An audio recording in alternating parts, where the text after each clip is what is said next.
السلام علیکم ناظرین، پروگرام دین کی دنیا کے ساتھ میں ہوں آپ کا ہوسٹ اویس اسحاق۔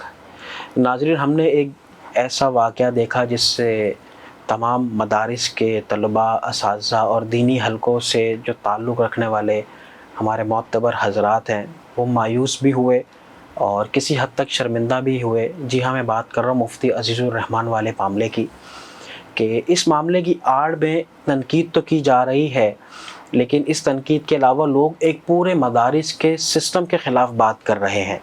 لوگ ایک شخص کے جرم کی بات نہیں کر رہے۔ یقیناً جو ہوا بہت غلط ہوا اور اس کی سزا بھی ہونی چاہیے، لیکن جو تنقید کرنے والے لوگ ہیں وہ یہ کہتے ہیں کہ مدارس میں اس طرح کے کام ہی ہوتے ہیں اور کوئی کام نہیں ہوتا۔ تو اس پہ بات کریں گے، اور ایسے بہت سے سوالات ہیں جو سوشل میڈیا پہ چل رہے ہیں، وہ سارے سوالات آپ کے مفتی صاحب کے آگے رکھیں گے۔ ہمارے ساتھ موجود ہیں مفتی سید حسنین شاہ صاحب۔ السلام علیکم حضرت۔ وعلیکم السلام ورحمۃ اللہ وبرکاتہ۔ جی الحمدللہ، اللہ کا کرم۔ حضرت، سب سے پہلے ہم بات کرتے ہیں جو معاملہ ابھی چلا ہے مفتی عزیز الرحمان والا، کہ وہ ایک ایسا کام کرتے ہوئے پکڑے گئے ہیں اور انہوں نے اس چیز کا اقرار بھی کیا ہے جو یقیناً ایک بہت غلط معاملہ ہوا ہے۔ آپ کو کیا لگتا ہے، کیا مدارس میں یہی کام ہوتے ہیں؟ کیونکہ سوشل میڈیا پہ تو لوگ یہی بول رہے ہیں کہ مدارس جو ہے نا وہ اسی کام کے ساتھ ایسوسیٹ ہے۔ بسم اللہ الرحمن الرحیم، الحمدللہ وحدہ لا شریک لہ والصلاۃ والسلام علی من لا نبی بعدہ۔ اللہ تعالیٰ نے اس دنیا میں ہمیں جو اسلام مذہب عطا فرمایا ہے وہ ایسا مذہب ہے جو ہر کسی کے لیے برابر ہے۔ جو اسلام سے وابستہ ہوا ہے، اسلام کے تمام قوانین اور ضوابط ہر قبیلے، ہر خاندان اور ہر سفید رنگ کا جیسا بھی ہو اور معاشرے میں اس کا رتبہ جو بھی ہو، لیکن اسلام کے جو قوانین ہیں وہ سب کے لیے برابر ہیں۔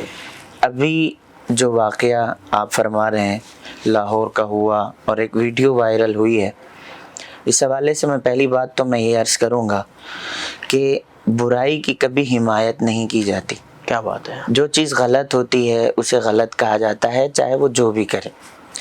غلط کو غلط کی نگاہ سے دیکھنا چاہیے اور صحیح کو صحیح کی نگاہ سے دیکھنا چاہیے۔ ٹھیک ہے۔ غلط کو صحیح کی وجہ سے صحیح نہیں کہہ سکتے اور صحیح کو غلط کی وجہ سے غلط نہیں کہہ سکتے۔ ٹھیک ہے۔ یہ دونوں الگ راستے ہیں۔ دینی مدارس الحمدللہ یہ اسلام کا قلعہ ہیں اور بنیادیں ہیں۔ ٹھیک ہے۔ دینی مدارس نے جب بھی بات کی ہے حقوق کے حوالے سے بات کی ہے، دینی مدارس نے جب بھی بات کی ہے انسانیت کی خدمت کے حوالے سے بات کی ہے، دینی مدارس نے جب بھی بات کی ہے معاشرے سے فساد، بے حیائی کے خاتمے کی بات کی ہے۔ ٹھیک ہے۔ یہ ہے دینی مدارس کا اصل چہرہ۔ ٹھیک ہے۔ اور الحمدللہ دینی مدارس جہاں کہیں ہیں اور جہاں آباد ہیں اور جب سے آباد ہیں، الحمدللہ دینی مدارس اپنی خدمات میں بخوبی اپنا کام سر انجام دے رہے ہیں۔ ٹھیک ہے۔ لیکن اگر کہیں ایک ایسا واقعہ رونما ہو جاتا ہے تو اس کو ہم مدرسے کے ساتھ نہیں جوڑ سکتے۔ مدرسے کے نظام تعلیم، مدرسے کی تربیت، مدرسے کا ماحول ہم اس کے ساتھ نہیں جوڑ سکتے۔ کیوں؟ اس کی مثال یوں ہے کہ اگر مسجد میں، علاقے کی مسجد میں نمازی 500 نماز پڑھنے آتے ہیں اور ایک نمازی ایسا ہے جو نماز کے بعد وہ جاتا ہے اور وہاں پر اس کی چپل موجود نہیں ہے، ٹھیک ہے، یا باہر وہ جاتا ہے تو اس کی بائک موجود نہیں ہے، ٹھیک ہے، یا باہر وہ جاتا ہے تو اس کی گاڑی موجود نہیں ہے، ٹھیک ہے، تو ہم ہرگز یہ نہیں کہہ سکتے کہ نمازی نے چوری کی ہے۔ ٹھیک ہے۔ ہم یہ نہیں کہتے کہ بھائی سارے نمازی غلط ہیں لہذا مسجد کے دروازے بند کر دیے جائیں، ٹھیک ہے، بلکہ وہاں پر ہر نمازی کی زبان پر ایک ہی بات ہوتی ہے کہ کوئی چور آیا تھا اور وہ ہماری جوتے چوری کر کے لے گیا۔ ٹھیک ہے۔ کیوں؟ ہم یہ نہیں کہتے کہ نمازی آیا تھا اور مسجد بند کر دیں۔ صحیح۔ ایک چور کی وجہ سے ہم اس مسجد کو تالے نہیں لگاتے، ہم مسجد کے امام صاحب پر طعن و تشنیع نہیں کرتے۔ تو بالکل میں یہی کہوں گا کہ دینی مدارس یہ اسلام کے قلعہ ہیں۔ دینی مدارس یہ حیا کا درس دینے والے، دینی مدارس فحاشی کے خاتمے کی بات کرنے والے، دینی مدارس نے ہمیشہ انسانوں کی خدمت کی ہے، معاشرے سے بے حیائی کا خاتمہ کیا ہے، تو کسی ایک فرد کی وجہ سے ہم دینی مدارس پر کیچڑ نہیں اچھال سکتے، یہ ان کا ذاتی معاملہ ہے۔ صحیح۔ کسی کے ذاتی معاملے کو اس کی ذات پہ رکھنا چاہیے، مدارس پہ کسی بھی قسم کی بات نہیں کرنی چاہیے۔ اب یہ ان کی ذات کا معاملہ ہے، حکومت اپنی تفتیش کرے، قانونی روح سے انہیں دیکھا جائے، پوری اپنی تسلی کی جائے۔ آپ کو نہیں لگتا کہ ہمارے تعلیمی نظام میں، جی میں صرف مدارس کی بات نہیں کر رہا، میں دیگر تعلیمی نظاموں کی بھی بات کر رہا ہوں جس میں ہمارے اسکول، کالجز، یونیورسٹیز ہیں، اس طرح کے کیسز، جنسی ہوس کے کیسز، ان میں یکسر اضافہ ہو رہا ہے، جی یا اضافہ پہلے سے تھا، اب میڈیا پہ رپورٹ ہو رہے ہیں، جی تو اس کی کیا وجہ دیکھتے ہیں کہ ایک تعلیمی نظام میں، تعلیمی اداروں میں اس طرح کے کیسز کا آنا؟ جی ابھی آپ نے دیکھا ہوگا کہ یونیورسٹی کے ساتھ بھی معاملہ پیش آیا، تو اس کی کیا وجہ ہے کہ کیا ہم سزائیں نہیں دے پا رہے، یا ہمارے اندر، ہمارے معاشرے میں ایک جنسی ہوس بڑھتی جا رہی ہے؟ ہمارا ایک قصور کہاں سے آ رہا ہے اگر ہم مجموعی طور پہ بات کریں؟ اصل میں بنیادی چیز ہے یہاں پر ذہن سازی۔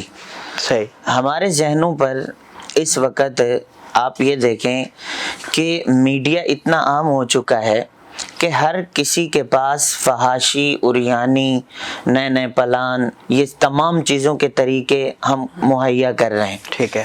ہماری جو نوجوان نسل ہے وہ اسی وجہ سے تباہ ہوتی جا رہی ہے کہ ان کی ذہن سازی ایسی کی جا رہی ہے، وہ ایسی چیزوں کو استعمال کرتے ہیں جن سے ان کا ذہن ہی ایسے بنتا ہے۔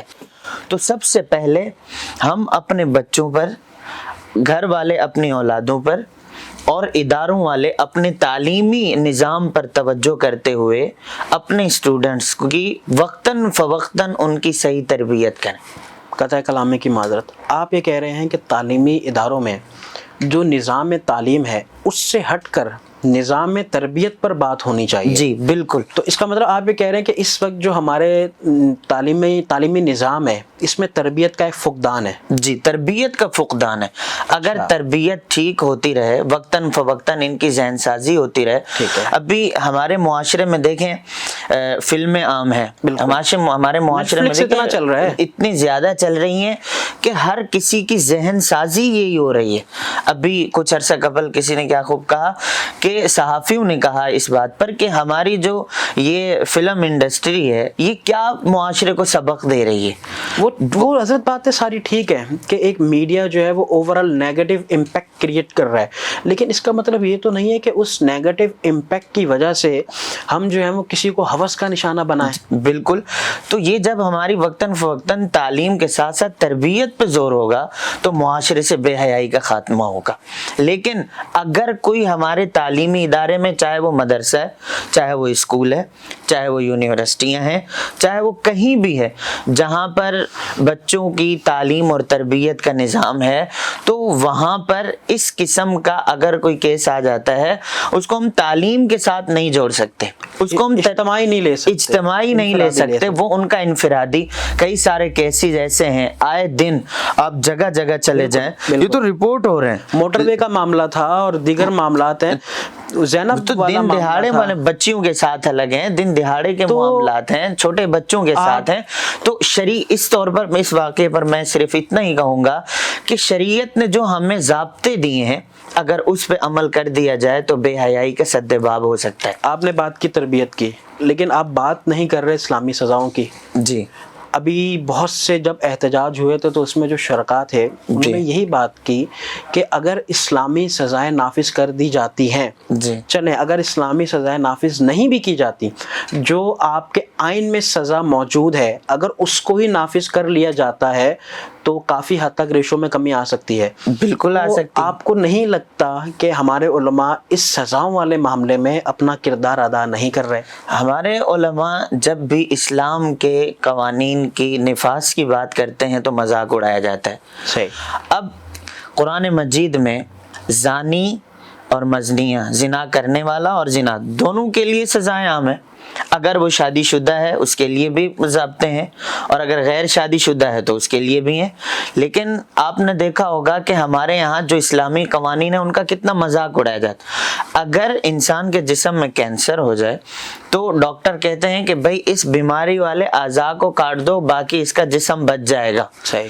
تو بالکل اگر اسلام کے قوانین کو ان گندے لوگوں کے اوپر نافذ کر کے اور معاشرے سے بے حیائی کو ختم کرنا ہے تو اسلامی قانون کو نافذ کر کے آپ اس طرح کر کے دیکھیں تو پھر معاشرے میں بے حیائی، چوری ڈاکو ہے آپ ان کے ہاتھ کاٹیں ان کی بھی سزائیں ہیں تو معاشرے سے چوری اور ڈکیتی ختم ہو جائے گی۔ صحیح۔ اور فحاشی اور عریانی ہے، آپ جو جس قانون اور ضابطے کے تحت آتا ہے اپنے پاکستانی قانون کے مطابق بھی اور اسلام نے جو ہمیں قوانین بتائے ہیں ان کے مطابق بھی اگر عمل کر لیا جائے تو معاشرے کا خاتمہ، تو معاشرے سے بے حیائی کا خاتمہ تو یہی چیزیں ہیں۔ ان پہ عمل نہیں ہو رہا، تو جب ان پہ عمل نہیں ہو رہا تو آئے دن تو کیسز بڑھیں گے نا۔ صحیح۔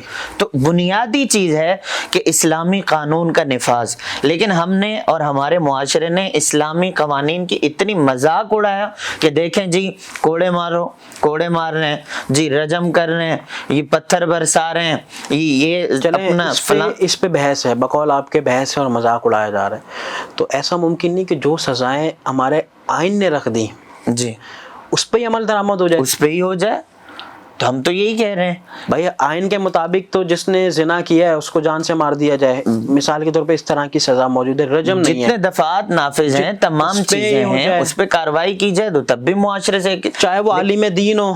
دیکھیں قانون تو پھر سب کے لیے برابر ہے۔ صحیح۔ ہمارا جب اسلام ہے ہی باقی مذاہب سے جو ڈیفرنٹ ہے اور مختلف ہے، وہ اسی بنیاد پر ہے کہ اسلام کے قوانین اوپر سے لے کر نیچے تک عہدے کے حساب سے جیسا ہے اور شکل و صورت کے حساب سے جیسا ہے سب کے لیے برابر ہے۔ کیا خوبصورت۔ یہ تو غیر مذہب میں ایسا ہے کہ اگر کوئی معزز ہے اس سے گناہ ہو گیا تو اس کے لیے قانون اور ہے، اور اگر کوئی غریب ہے اس سے گناہ ہو گیا تو اس کے لیے قانون اور ہے۔ لیکن اسلام ایسا مذہب ہے جو سب کے لیے برابری کی بات کرتا ہے کہ مجرم وہ مجرم ہے، اس کو مجرم کی حیثیت سے دیکھا جا سکتا ہے، اور مجرم کے لیے جو سزائیں ہیں وہی سزائیں ان پہ نافذ کر دی جائیں، تو انشاءاللہ معاشرے سے بے حیائی کا بھی خاتمہ ہوگا اور آئے روز ایسے واقعات پیش نہیں آئیں۔ ٹھیک ہے حضرت، اب آخری سوال میں آپ سے یہ کرنا چاہتا ہوں کہ خاص طور پہ مدارس پہ تنقید کی جاتی ہے نا، تو آپ کی نظر میں ایک ایسا حل آپ دے دیں کہ وہ حل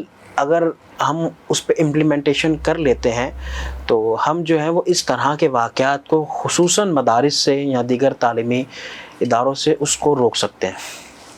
ماشاءاللہ یہ آپ نے بہت اچھی بات کی ہے۔ سب سے پہلے تو یہ ہے کہ ہمارے مدارس اور ہمارے اساتذہ وقتاً فوقتاً وہ ایسے قوانین اور ضوابط بناتے ہیں، ٹھیک ہے، اور جب داخلے ہوتے ہیں تو وہاں پر اساتذہ کے لیے بھی الگ ایک اپنا فارم ہوتا ہے جس کو اساتذہ فل کرتے ہیں، طلباء کے لیے ایک الگ فارم ہوتا ہے جس کو طلباء فل کرتے ہیں، تو اس میں یہی چیزیں بطور سکے لکھی ہوئی ہوتی ہیں، اساتذہ کے لیے الگ، طلباء کے لیے الگ۔ تو اساتذہ تو مدارس میں رکھنے کے لیے پہلے سے ہی یہ نظم ہے الحمدللہ، اور طلباء اگر داخل ہوتے ہیں ان کے لیے بھی یہ نظم ہے کہ مدرسے میں رہتے ہوئے کسی قسم کی غیر اخلاقی، غیر شرعی کوئی آپ نے ایسا ویسا کام نہیں کرنا، اگر ہو گیا تو فوراً آپ کا خارجہ ہو جائے گا۔ ٹھیک ہے، تو یہ تو پہلی شک ہے۔ دوسرا، ہمارے مدارس میں الحمدللہ اساتذہ وقتاً فوقتاً نگرانی کرنا اور پھر بچوں کی دیکھ بھال کرنا، اور پھر اساتذہ بھی ایسے ہوتے ہیں جو طلباء کے ساتھ مشفق ہوتے ہیں، بظاہر ایسے نہیں ہوتا، لیکن اس کے لیے مزید انشاءاللہ مدارس اس پر غور بھی کر رہے ہیں، مزید جو ہے ہدایات بھی دی جا رہی ہیں۔ ایک تجویز اگر میں آپ اس کی بنیادی تجویز دیکھیں، اس وقت جو ہے جہاں بعض مدارس میں یہ کیمرے بھی لگے ہوئے ہیں، ہر کلاس میں بھی ہیں، طلباء کی جو ہے اپنا دفاتر میں بھی ہیں اساتذہ کے، اور جہاں طلباء سوتے ہیں وہاں بھی ہیں، تو ہر جگہ تقریباً کیمرے لگے ہوئے ہیں، لیکن جہاں نہیں بھی لگے ہوئے تو ان کی کوئی دوسری متبادل ترتیب موجود ہے کہ ہر شعبے میں ایک ایک استاد نگران ہوتا ہے تو ایسی فضا نہیں ہوتی. تو انشاءاللہ العزیز مدارس ایسے ایک کیس کی وجہ سے اپنے نظام کو مزید سیٹ کرنے میں لگے ہوئے ہیں, اور مدارس کا سر انشاءاللہ ہمارے اکابر, ہمارے علماء اور ہمارے دینی مدارس یہ سرخرو ہوگا. ایسا نہیں ہے کہ کسی ایک کیس کی وجہ سے ہم مدارس کا دفاع نہ کریں یا ہم مدارس کے اوپر آنچ آنے دیں, انشاءاللہ ایسے نہیں ہوگا. انشاءاللہ. بہت بہت شکریہ حضرت, آپ ہمارے پروگرام میں تشریف لائے. اللہ آپ کو جزائے خیر عطا فرمائے. ناظرین, یقیناً حضرت نے بالکل ایک ٹھیک بات کی ہے کہ یہ جو مفتی عزیز الرحمان والا معاملہ ہے یہ ان کا ایک انفرادی معاملہ ہے, یہ ایک اجتماعی معاملہ نہیں ہے. جس طرح اگر کوئی ایک شخص کسی فیملی میں گناہ کرتا ہے تو اس فیملی کا اس شخص کے ساتھ کوئی تعلق نہیں ہوتا, بلکہ اس ذاتی آدمی کا, اس ذاتی شخص کا اس گناہ کے ساتھ تعلق ہوتا ہے. لیکن بدقسمتی سے جب مدارس کی خاص طور پہ بات آتی ہے اور دینی حلقوں کی بات آتی ہے تو ہم کسی بھی ایک انفرادی عمل کو اجتماعی بنا دیتے ہیں, ہم پورے مدارس کی بات کرتے ہیں. لیکن ہمیں مکمل طور پہ مدارس کی بات نہیں کرنی چاہیے. ہاں البتہ ہمیں یہ بات ضرور کرنی چاہیے کہ جو بھی شخص جس مدرسے میں بھی اس طرح کا کام کرتا ہے اس کے خلاف سخت سے سخت قانونی کارروائی کی جائے, تاکہ اتنا اچھی ٹرانسپیرنسی ہو کہ لوگ یہ بات کہنے پہ مجبور ہو جائیں کہ مدارس جو ہیں وہ اپنے خلاف بھی احتساب کا عمل کرتے ہیں. اسی کے ساتھ اپنے میزبان اویس اسحاق کو دیجیے اجازت. انشاءاللہ آپ سے ملاقات ہوتی ہے نیکسٹ ویک. اللہ حافظ.